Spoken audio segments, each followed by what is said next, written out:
Prophecology. It's more than a philosophy, more than a psychology, more than just an ecology, bigger than biology, larger than anthropology, brushes against astrology. That's Prophecology.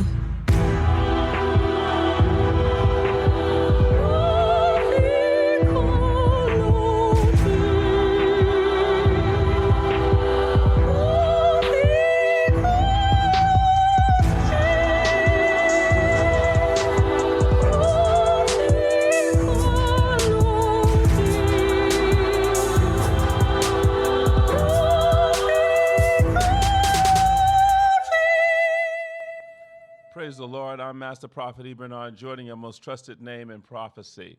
I am so excited to have this Reverend on the line today with us here on this podcast, Minister Jonathan. And we're going to have you read his bio, but I have been to this church. I have, we'll talk about why I was there, and they're doing something that's cutting edge and moving. So, Minister Jonathan, who do we have today? We have the Reverend David Keith Brawley. The Reverend David Keith Brawley is the 7th pastor of the 3,000-member St. Paul Community Baptist Church located in the East New York section of Brooklyn, and serves as the chairman of the East Brooklyn congregations. He is also the founder of the award-winning Image Me Leadership Charter School, the first all-boys charter school in the East New York section of Brooklyn, which educates minority boys grades K through 6. Preaching since the age of 16, Reverend Brawley began his full-time career in ministry in 1994 at St. Paul, where he served as assistant pastor from 1995 until 2007.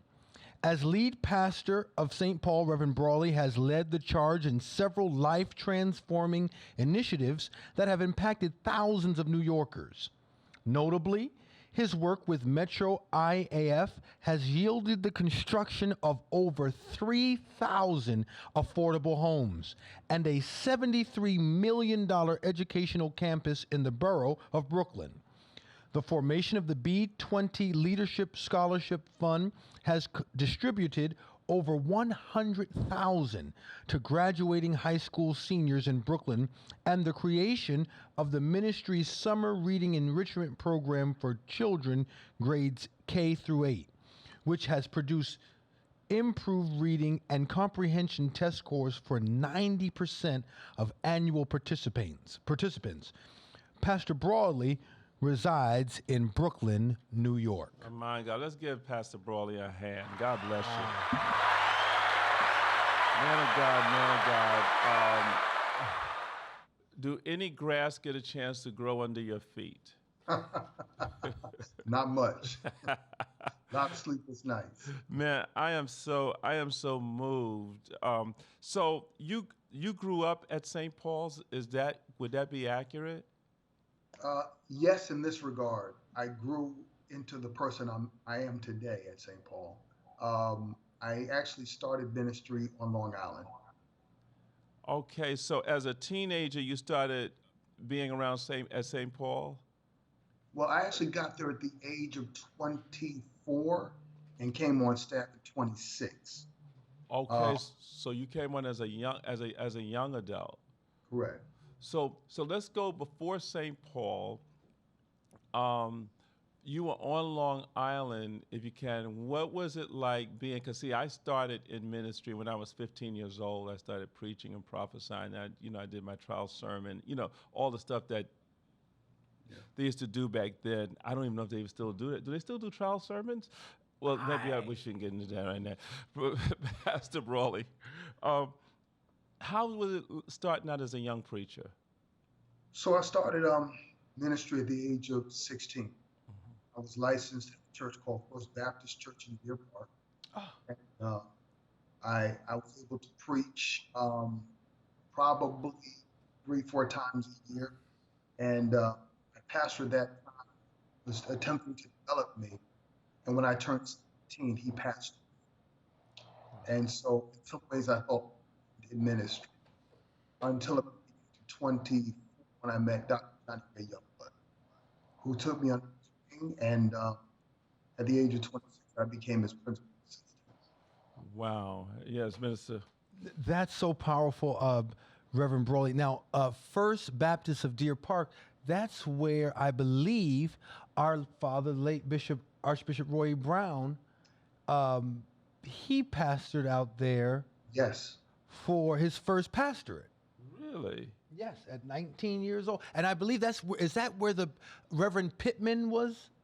Pippin, correct. Pippin, yes. He recently passed away. Recently passed away, yes. Right, That he was Bishop ordained- Brown's first. Wow. So I got a little Baptist in me. You got a little Baptist in you, Bishop. You know, at Virginia Union, I got a whole lot of Baptists in me. Amen. This is great. So you're the seventh pastor of this great church, and I went to the church there. Joshua was still at home. My boys were small, so it had to be more than 10 years ago. It might have been. It had to be around 2000, and it had to be around about 2005 or so, because I went there for the Maafa, and there was a lot of controversy around the Maafa from churches. Well, I shouldn't say churches. Let me just qualify this. From some of the Pentecostal churches as to whether this was actually God or not, you know. Did you know much about some of the people having challenges with the whole idea of doing a Maafa? So I think when we have had opportunities to debrief with people, when we have an opportunity to give clarity on the message, most people away what I think clear understanding. But without that process, I think sometimes people misunderstand good intention. Most definitely. Now, what I loved about St. Paul, they brought the African experience, the culture, the whole experience of the Middle Passage right into language. But a lot of this, you don't get to see it done through the church or through our faith. Usually, you know, you're going out to a theater to watch it, or, you know, you get a little bit of it maybe if you saw a dance company do something. But what this ministry has done, and for you to keep this going on, how long has this production been going on, and how did it come about? So I've been at St. Paul now for 26 years. Maafa and I are the same age in that regard. And I was in the very first presentation and have been in every single presentation every year. Wow. So we try not to do it as a production. Although it has production value, we think of it as ritual in the sense that it is community forming and informing. So let me just talk a little bit about ritual, as I understand. Ritual, we do ritual every day. Yes. We have a routine that can form into a ritual. Celebrate birthdays. We light candles, buy cakes, have parties. Ritual. Ritual is something we do with intent. Ritual is something we do on a regular basis, and it's consistently done. St. Paul engages in a ritual of remembrance, where we reflect upon our journey. Dr. Maria, who gave us the term Maafa, talks to us about this whole process of connecting to our heritage, connecting to our experience in the motherland. But she called Maafa represents the idea of the Black Holocaust. And so the whole premise here is that we have yet to really mourn our losses. Right. That's powerful. And, you know, when we begin to look at that with understanding the whole concept of ritual, I don't want to make it trivial, but, you know, like brushing teeth is a ritual. Getting up, if you know, you going to Starbucks each morning. Some people say, I can't get my day started without a cup of coffee. But when we start looking at this whole thing where I think some years ago, I was in my 20s. A lot of people, we were reading Kujufu's book and was dealing with the whole concept of the rites of passage.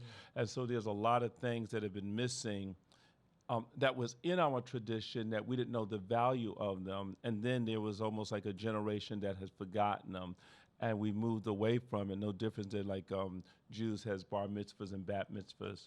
There were certain things, if you go to Africa, they have the rites of passages. When we were there and in South Africa, in Swaziland, in a couple of weeks, they do something, it just left me and I just wrote about it. They do something where they go out, the men, the old men and the young men go out into the, go out and they're away for days and they hunt. But they go out as warriors to bring back, and then it's like the first fruit harvest, and it's a whole month of celebration. But when you see the young boys going out with older men, you begin to see the continuity. So with St. Paul taking this on as a practice, as part of your faith, you began to see the evolution of the culture as well grow with the faith of the believer there at St. Paul and the community? Yeah, I would say it this way. Maafa helps us to recognize what's out of balance. So we go through life, and oftentimes we never take time to reflect. We don't engage in a contemplative lifestyle. It comes along with being American, right? We constantly go, and if you're a New Yorker, you're really. One of the things this pandemic has shown us are things that live with, and some things we live without. It has helped us find our values in some ways, and to honor and to embrace, which is most important, because we had to stop. We had to pause. Maafa, moment for the community to stop, to pause. Now, I'll share it this way. So one of the rituals we do at the very beginning of Maafa is a permission ceremony. And guess who we get permission from? The elders? The seniors. Yeah. And the first year we did it, they got mad at me. I said, why are you getting mad at me? They said, about time. I said, what do you mean? And then they recognized, they had me to recognize the moments in which we overlooked our seniors, moments in which we did not address our young people, did not show respect.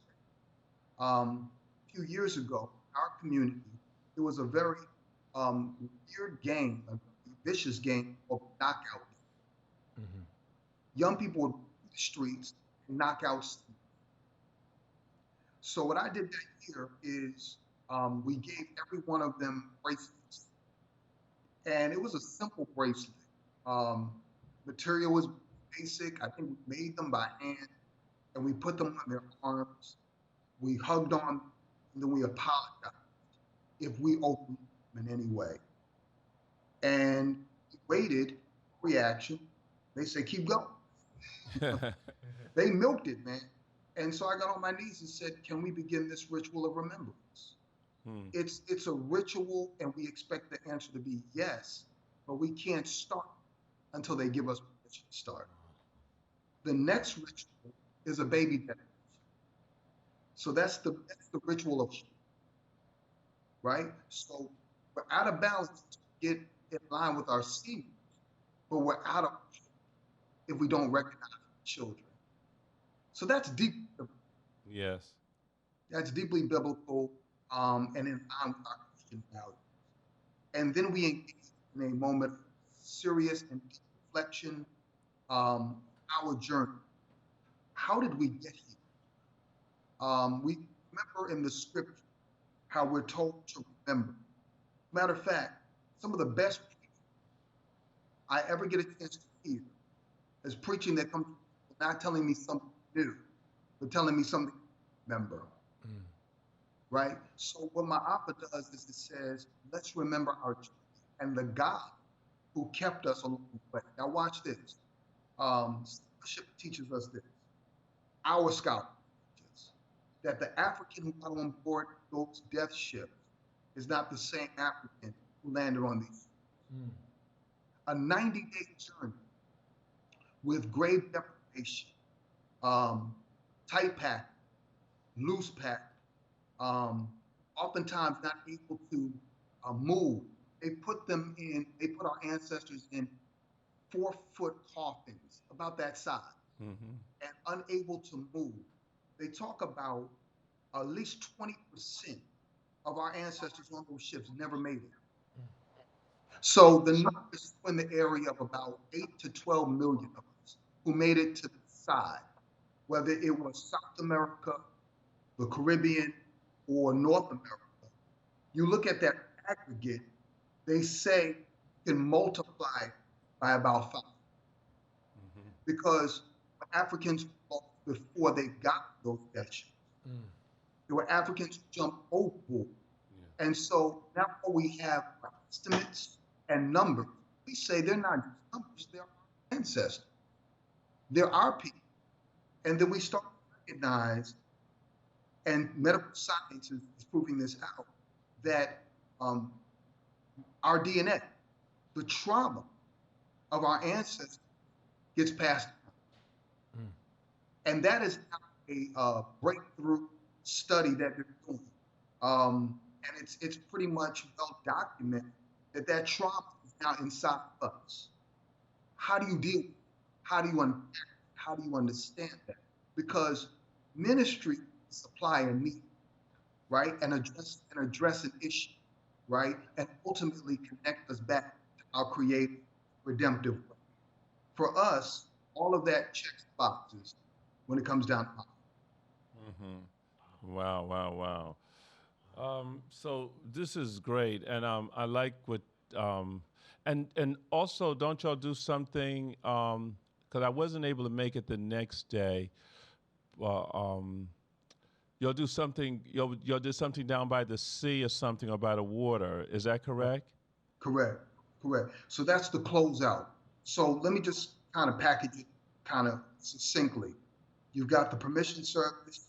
You've got the service of hope, baby dedication. Then you have education, lectures, talks, preaching, sometimes activities. And then you have, just showed on the screen a moment ago, the Maafa. And oftentimes people think that that's the only thing we do. And they think of it as theater. I would only say this. It's a psychodrama. But if it is in any way theater or have theater or production value, it would almost be similar to Hamilton. With Hamilton, there are some liberties taken. The way in which it starts, it's designed to create a context that includes all of us in the framing and understanding of a foundation, right? So in that regard, Maafa has no production value, but it's designed to connect us and remember us. So the word remembrance has at its core an act of remembering, bringing back together.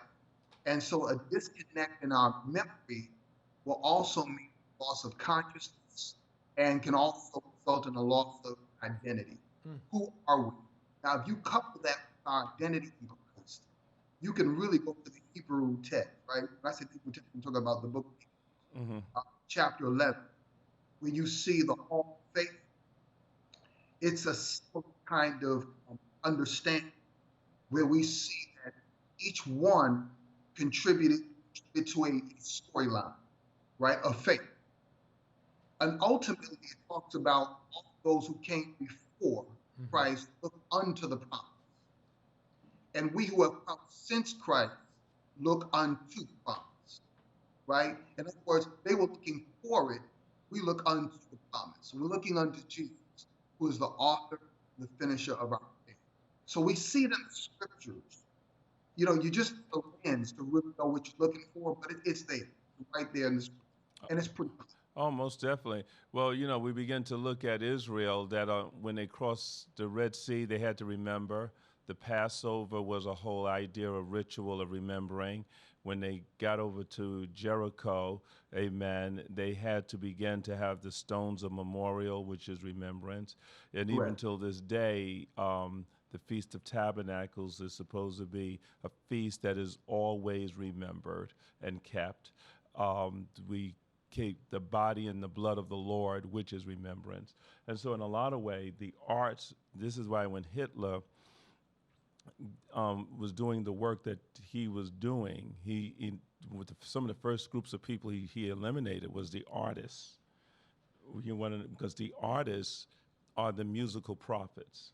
They're the artistic aspect of the prophetic, the arts, which bring people into the remembrance. And so much of the culture is carried in the arts, right? In the prophetic aspect of the arts. And so when I saw that, I saw it as something that was so powerful. It created conversation in a lot of different churches around the city as I grew up in Brooklyn. And it was a great conversation because now the church is doing something that has an impact. And it was people coming from all different walks of life. I mean, you had buses of people coming there to see the Maafa and witness this ritual. Is that correct? Yeah, we estimate now at least 50,000 people for the years. That's a low Mm-hmm. 50 to perhaps 75,000 people witnessed this presentation.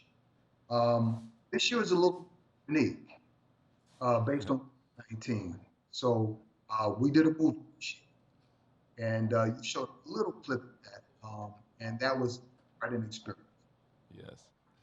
Now, let me ask you this. Any reason why St. Paul did this every year around September?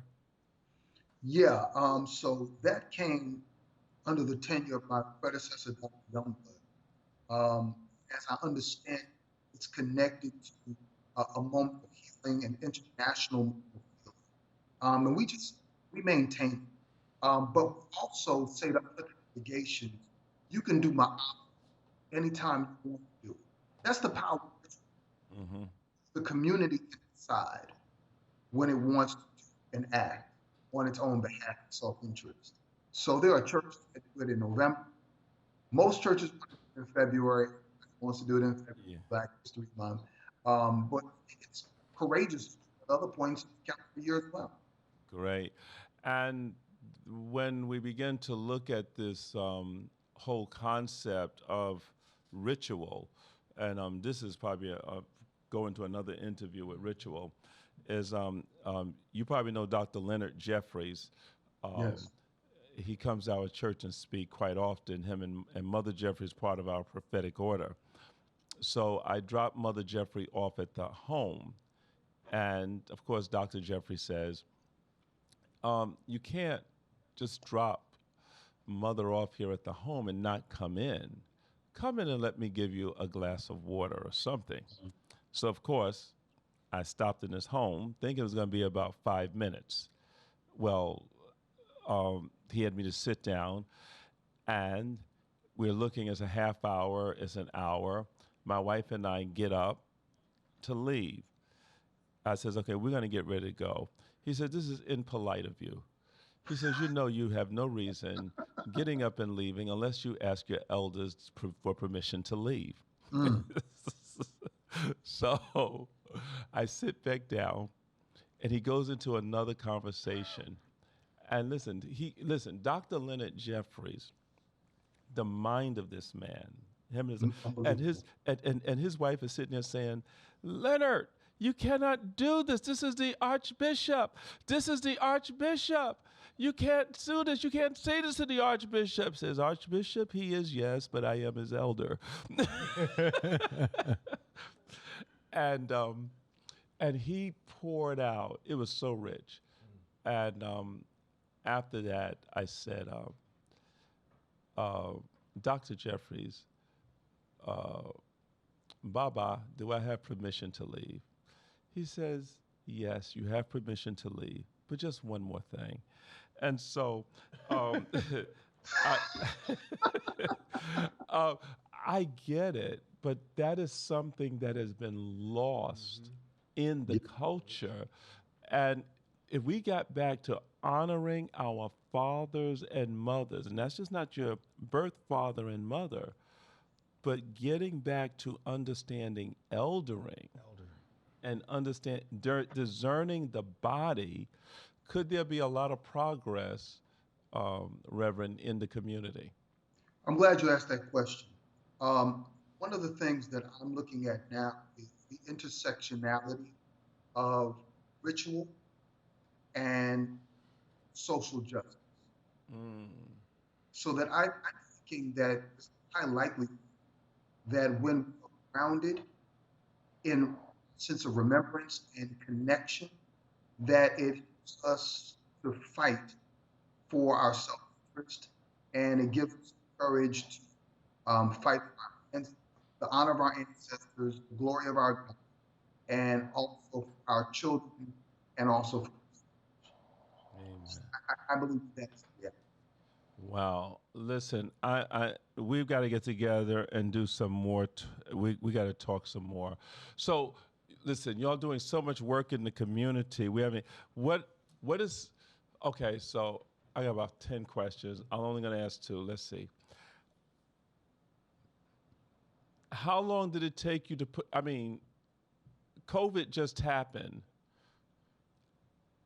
How long did it take y'all to put this production together? Because I was moved by it. When I looked at this thing, I mean, the Maafa, I was like, how?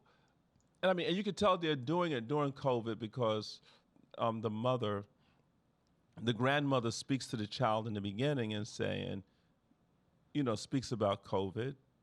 They go out to walk, and the transition of her eyes becoming fixed and shift, and then she takes you back into the past. What? When did y'all have time to do this?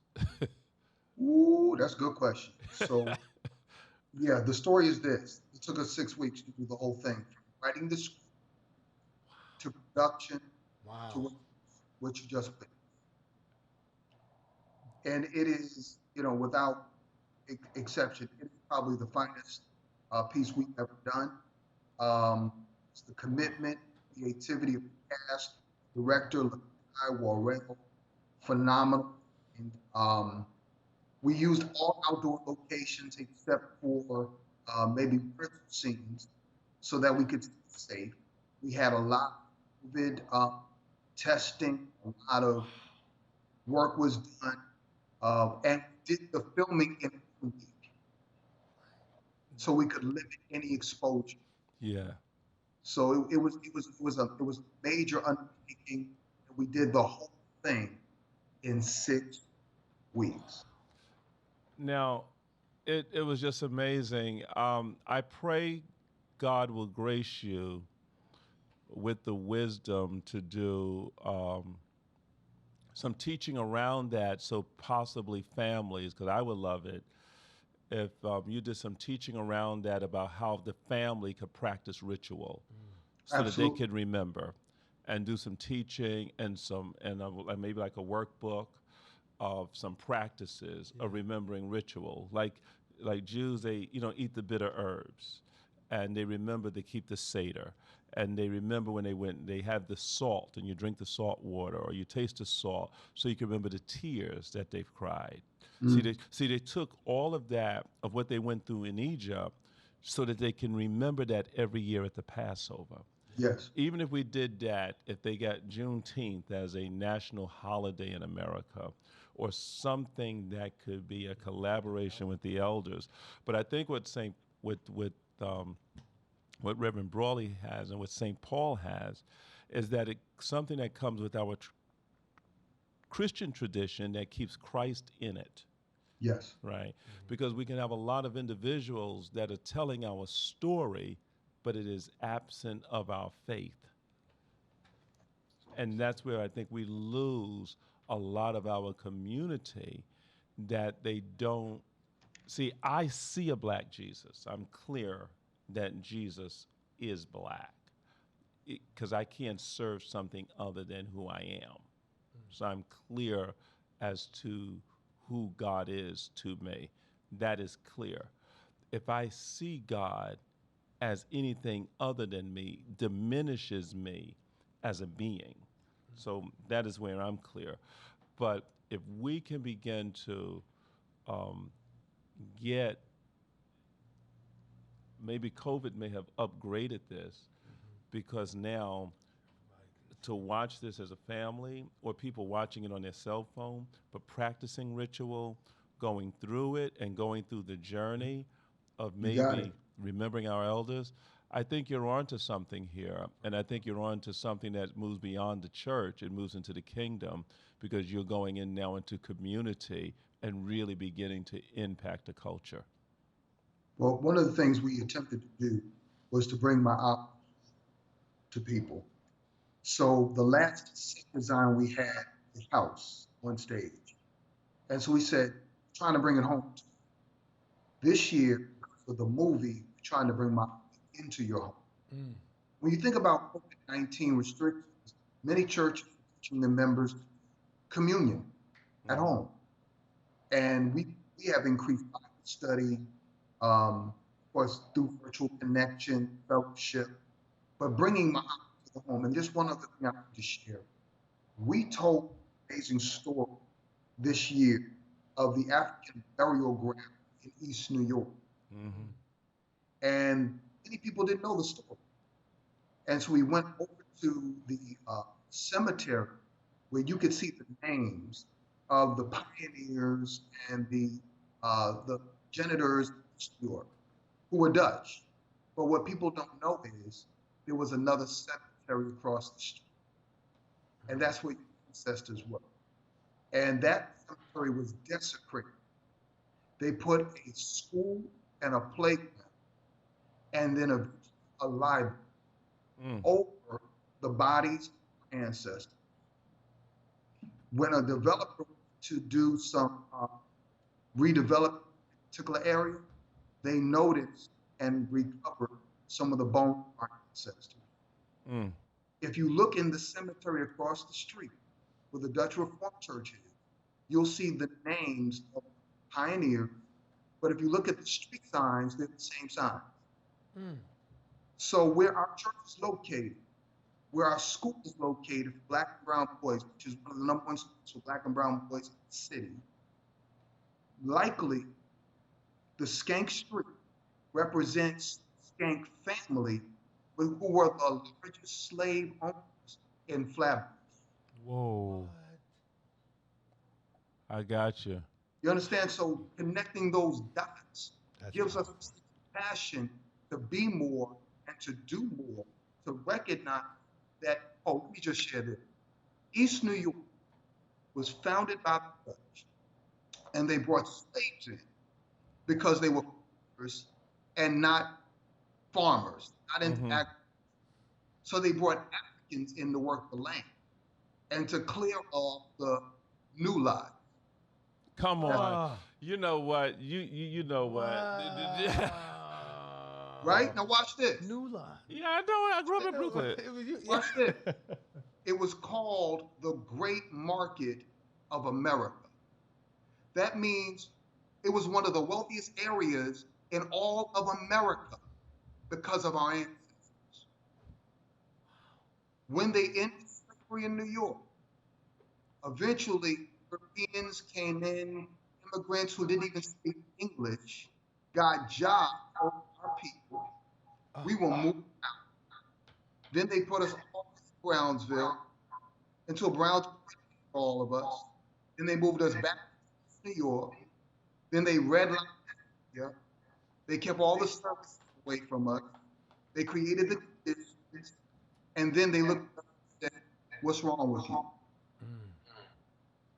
Wow. And so when you know these stories, it gives you a sense of passion. You know what you're fighting. We got work to do. We have work.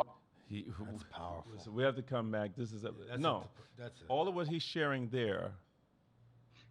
I see a series of movies that could be on Netflix or something Absolutely. That right there. I mean, Are you Brooklyn's the birth of kings. prophesying? You That's must huge. be prophesying because this is what we're talking about. I'm prophesying to you right now. So I'm telling you, That's powerful. they have a series just Everything. coming out of there, and they could start it with calling it the Borough of Kings. Wow. We love both shots. And if you powerful. begin to look at it, some of your major voices came out of Brooklyn because the ancestors are still at work. Reverend Sharpton out of Brooklyn. Yes. Bishop Jordan out of Brooklyn. Reverend Yes. Youngblood out of Brooklyn. Yes. Sandy Ray's out of Brooklyn. Gardner Taylor out of Brooklyn. Bill Jones. Bill Jones out of Brooklyn. More Okay. churches are in Brooklyn. Yeah. They can't help it. It is the place of the birthplace of kings. Archbishop. Yes. Archbishop. So one of the things I want to go back and teach my folk, as I've uncovered some of the history of our own congregation. In 1927, the Great Migration, the first wave, our folks came from the Carolinas, and what they did was start a church. And they were founded in 1927 in Brownsville. And it was the first church in Brownsville. And they called it a community church because they were trying to retain the sense of community they had in South. Yep. So when our church does community work, it's in our DNA. You know, you're gonna make me speak in powerful. tongues up in here. This is, this bishop, this becomes a part of the ritual. Yeah. Now I want to take my kids and say, okay, part of our ritual will be a part of going to see this, going to Flatbush. Finding this is all a part of ritual. It's the whole thing. Yeah. I mean, and you think of people like, Spike Lee came out of Brooklyn. Yes. I think Biggie, right? Biggie's down just Out of Brooklyn. Some of the great people that were supposed to be accidents, people that were not destined to make it, but somehow got wired into something that we've got to ask the question, why are we here? And what is it that we're supposed to give voice to? Wow. Yes. God has raised you up for such a time as this. And we got to talk some more because you're really opening me. Because see, for the Dutch to have that stronghold in Brooklyn, my first trip out of the country was into South Africa, where I had to touch people in the Dutch Reformed Church. And then go to Swaziland and prophesy to members of the royal family, and then come back into Swaziland, back into South Africa. But here I am prophesying and ministering in all of this Dutch Reformed type theology, Dutch Reformed church, only because the birthplace of my birth is in Brooklyn. My mission has never been able to get disconnected. Wow. Ritual. This is we've got to talk some more. This is not. This is nowhere near over. This is a lot deeper than. I'll give you one more. Pickens Avenue. Pickens Avenue, yes. J.R. Pickens, who came from Hartford, Connecticut, who said, "This is how you get the name of New York." He said, "What the land, farmland," and he decided he was going to industrialize the area, and he wanted to build something that would compete with New York City. So he built east of New York City, East New York. New York. Whoa. This is Wow. See, and this is history. Now watch this. Once you can understand your past, you can predict the future. Yes, sir. And this is why, and see, when you see gentrification, all of this is going on. What COVID is doing is leveling the Yes. playing field. It is more of a, this plague is more prophetic than people can get to understand. But we have not come together as a body of elders to begin to look at it, to discern why this pandemic is leveling the playing fields of the world. It's almost like the plagues of Egypt. It hit every oppressive institution and brought it low. It is not, see, 7 plagues are really 7 moves of God.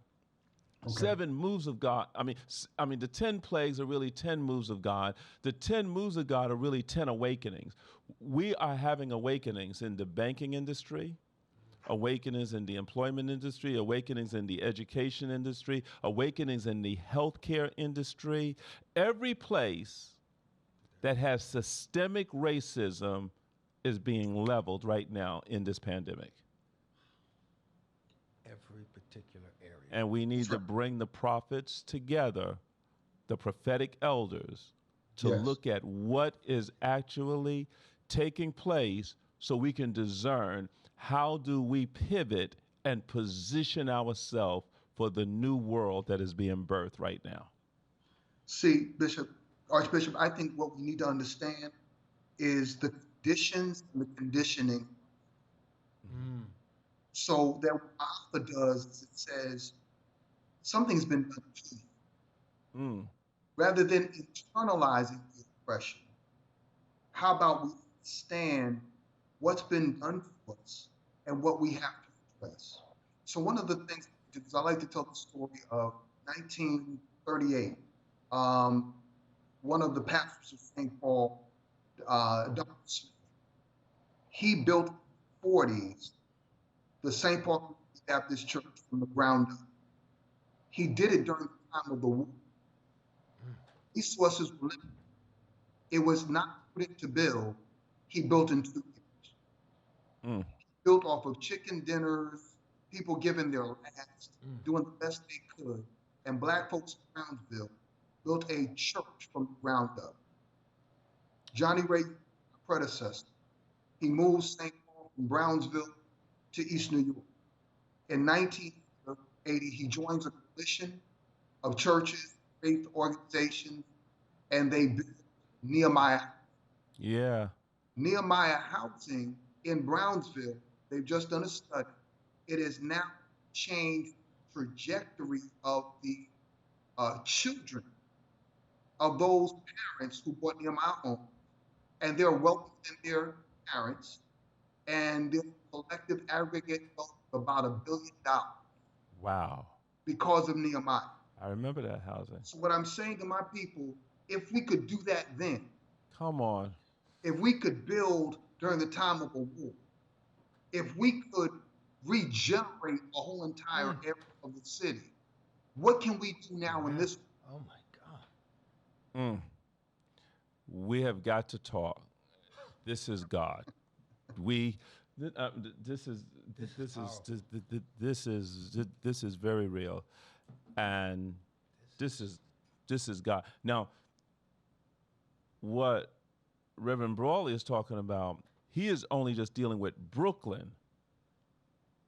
Can you imagine what will happen when you begin to marry the kings and the queens together, and how that whole thing come together in Manhattan?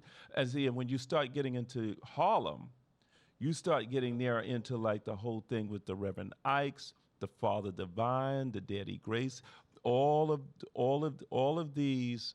The first who Reverend Johnny Youngblood's trying to make a scholarship out of, Adam K. Clayton Powell. Correct. Oh. And how it shifted politics. Oh my gosh. Abyssinia. These are stories that are whispered but not really told in the way that the next generation can really see the richness of our heritage. Yes. Yeah. Okay. Thank you so much for your time. We will be coming back and getting together. You have Blown my mind. Thank you. And tell me, how can people get in touch with you and your ministry to um, to be exposed to the Maafa and to the work that y'all are doing there at St. Paul? Yeah, the Maafa is on YouTube. You can also get to us by way of our website, spcbc.com. You can Google us, reach out to us. I just encourage people to watch the movie 1 hour, and I promise you, it will change. Oh, it's a game changer. Unbelievable. It's a game changer. We have to get him to come. What we're going to do, we'll do the Maafa. Obed, we'll have to do the Maafa. Do a watch night. No, we do it a watch night on Verbella and invite leaders to come, and then have him share. Absolutely. And share, the whole idea. But I need to make it something. I want to make it something like really prophetic, like a must ritual, like a ritual where people can watch it from their homes and let it start and bring probably pastors and leaders together, pastors and leaders from around the country, because we can fit 5,000 on the Verbella platform. If we can get the leaders to come and observe it, it will take it there, but it needs to be the teaching, the preparation he does there before it, and then after it, and then how to continue the movement so that it can start the remembering. Because once you start remembering, you're healing what has been dismembered. That's it. I want to thank you for this opportunity to share what our church is doing. And I just want to say, Paul, they paid the entire bill for my movie, all of the ritual, all the work during the pandemic. And I'm grateful. That's its own movie. That's his own movie, yeah. And we thank. Okay, well, God bless you. We will. What's the website again? If he want to send a donation, which they will watch this and they will send a donation. Well, you can get to us at spcbc.com. All right. Thank you so much. God bless you, Reverend Brawley, and the Lord bless you and keep you. Blessings on you. Thank you. All right. To keep in touch with Master Prophet E. Bernard Jordan, go to www.bishopjordan.com and follow him on all social media platforms. To get more information about the Prophecology Conference and or more special events, go to www.zoeministries.com or call 888-831-0434. Thank you and stay blessed.